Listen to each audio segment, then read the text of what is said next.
বল্টুকে একদিন একটা মেয়ে ফোন দিয়ে বলল, হ্যালো, আপনি কি বল্টুর সাহেব বলছেন?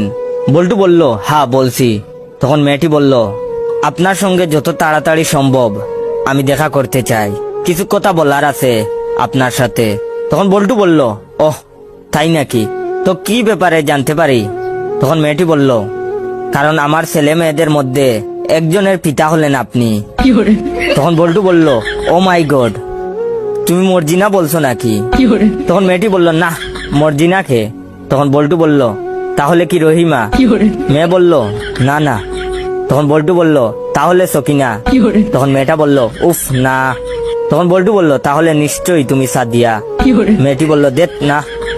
তখন বল্টু বলল, তাহলে নিশ্চয়ই তুমি সাইদা? মেয়েটা বলল, তা কেন হব? তখন বল্টু বলল, তবে তুমি আলতা বানু? মেয়েটি বলল, প্রশ্নই উঠে না। তখন বল্টু বলল, তাহলে কে আপনি? দূর, কিছুই মনে পড়তেছে না। আপনি হয়তো ভুল নম্বরে ফোন করেছেন। এই কয়েকজন ছাড়া কেউ আমার বাচ্চার মা হতে পারে না, কারণ আমার চরিত্র অতটা খারাপ না, বুঝছেন?